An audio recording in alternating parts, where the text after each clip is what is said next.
This is Optimal Health Daily, episode 211. What to Think About During Exercise by Babauta of Zen Habits.net. And I'm Dr. Neal.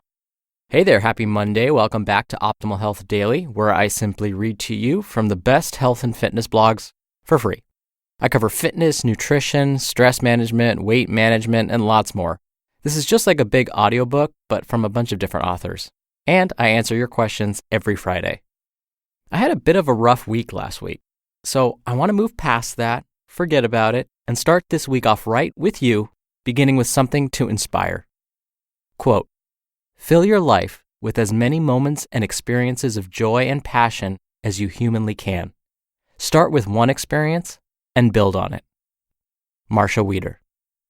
For me, even though last week may not have gone as I would have liked, I tried to make up for it by taking the time to appreciate others in my life. In fact, my students were telling me how they missed one of their other professors and how they were disappointed that she won't be teaching them during their second year of their master's program. Sure, I was a little jealous, of course, but more than that, I wanted to be sure I told my colleague how she's missed. And when I did do that, it made her day. Because it made her day, it made mine too. Often when things aren't going our way, our first response is, I need to do something for me. I need a massage, or I need a day off, or a vacation, whatever. I'm the same way, so don't get me wrong. These are all wonderful things to do when you're feeling stressed out. But sometimes, the expression of gratitude and love to someone else will also do the trick. Okay, enough of that. Before we hear today's post, don't forget, we launched a brand new podcast that covers relationship blogs, everything from friends to family, dating, marriage, parenting, and everything in between. Please check it out and subscribe.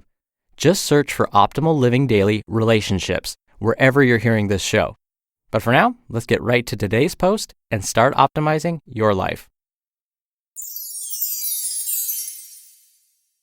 What to Think About During Exercise by Babauta of ZenHabits.net.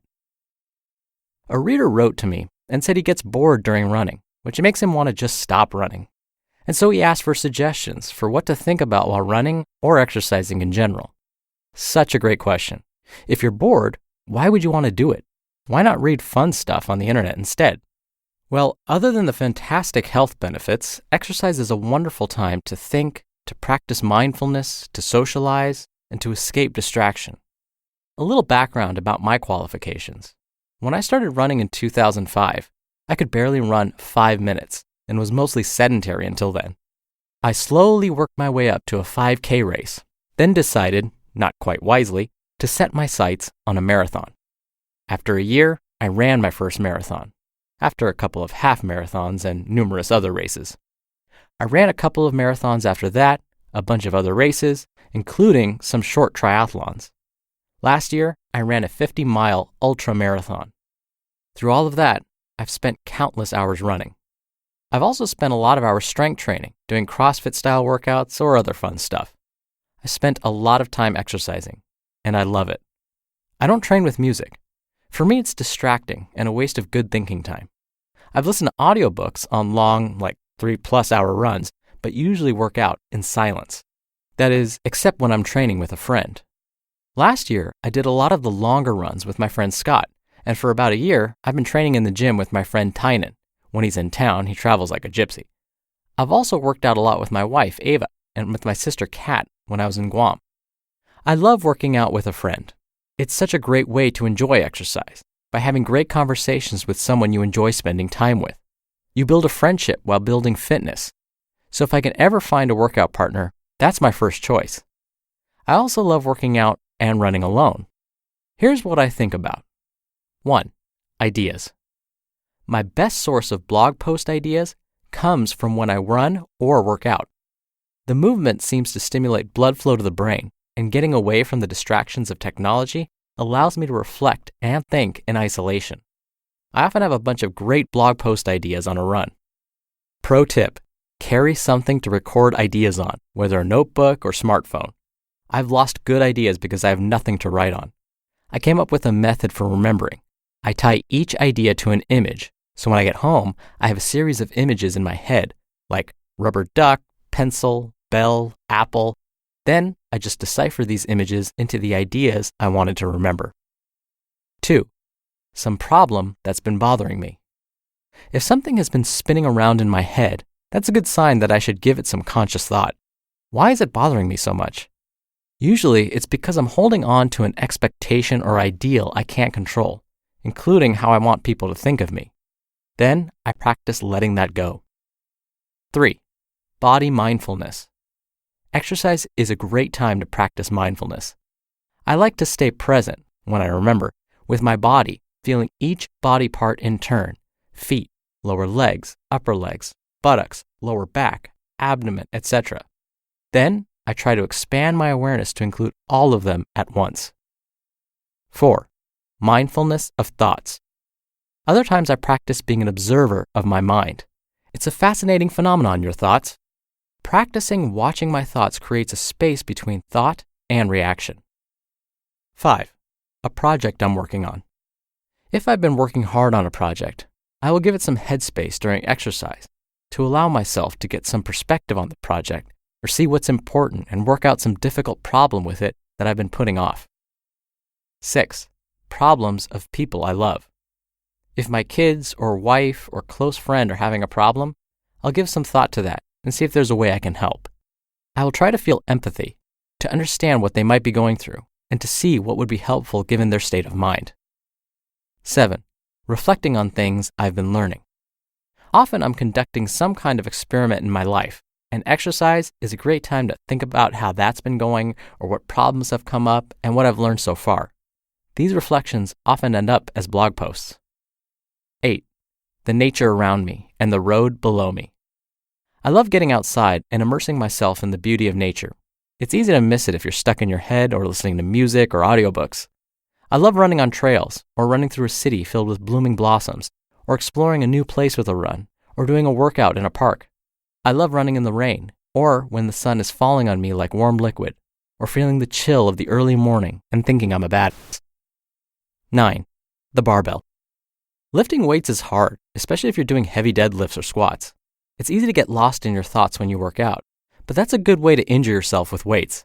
So I try to be present with the barbell, watching my form and putting myself completely into lifting this heavy thing against the earth's relentless pull. 10. The nature of reality. This seems lofty and abstract, but sometimes I ponder the ego and whether it's an illusion, whether we're separate or all part of one ocean of existence, and why we suffer and whether death is even something to fear. That's usually when I trip and sprain an ankle. 11. How lucky I am. Best of all, I think about the good things I have in my life, from family and friends to dear listeners like all of you, from food and shelter to work I truly love, from Tolstoy, Fitzgerald, and Cervantes to a body that allows me to move through a world so incredibly amazing, I can't believe how lucky I am to be alive. You just listened to the post titled, What to Think About During Exercise by Neal Babauta of ZenHabits.net. During his bodybuilding days, Arnold Schwarzenegger was a big proponent of being mindful when you're lifting weights. He would say he would visualize his muscles getting bigger during each rep. Mark Twight, the founder of Jim Jones, and the guy who basically trained Henry Cavill to have the body of Superman in the latest Man of Steel films, and probably more famously, he trained the fellows from the movie 300, he likes to have his clients lift weights blindfolded. So we could argue that both Arnold and Mark Twight like this idea of being in the moment and being mindful, especially when you're lifting weights. Personally, I prefer to be in the moment when lifting weights for a few reasons. One, as Leo mentioned, to prevent injury. If I'm careful and paying attention to what I'm doing, I'm hoping my form will stay perfect. I've been injured before and it's not pleasant. 2, I tend to forget stuff at the gym, so I'll be less likely to leave my phone or headphones somewhere. And 3, as Leo mentioned, some of my most inspiring thoughts happen when I'm working out. I did this experiment with myself the other day at the gym. Each treadmill has a TV. Each bike has a TV now placed right in front of your face. Usually I'll turn the TV on and it'll just be kind of a distraction while I'm biking or running or whatever. This last time, I just turned the TV off. I left it off, and I just let my mind drift. What ended up happening was I started remembering all of these things that I needed to do this week that I had forgotten about, or a person that I said I would call them back and never did. And then I thought of a new in-class activity I could do with my students. And all of a sudden, my brain was going a mile a minute with all of these wonderful creative thoughts. Granted, this is all anecdotal. This was just my experience and not based on any research. But I encourage you to give it a shot.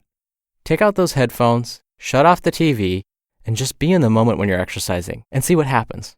It couldn't hurt. Pun intended.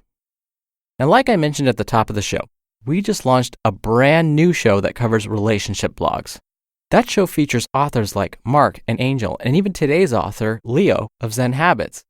But instead, Jocelyn reads about dating and family, friends, parenting, anything along those lines. Come check it out and subscribe.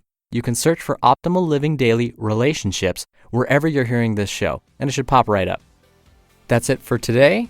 Thank you so much for listening. Thank you for letting me vent. I'll see you tomorrow where your optimal life awaits. Hello, Life Optimizer. This is Justin Malik, creator and producer of this show and Optimal Living Daily, the brother podcast of this one. Literally, I'm Dr. Neal's brother. If you like the format of this show, you'll love Optimal Living Daily too, where I also read to you from blogs, but cover other topics like personal development, finance, and minimalism from bloggers like Derek Sivers, The Minimalists, Zen Habits, and many more. So for more amazing content read to you for free, come subscribe to Optimal Living Daily too, and together we'll optimize your life. You've been listening to Optimal Health Daily. Be sure to hit the subscribe button to stay up to date on each new episode, and head to oldpodcast.com. That's oldpodcast.com for a free gift, as well as more actionable tips and resources to help you maximize your potential. Thanks for joining us, and remember, your optimal life awaits.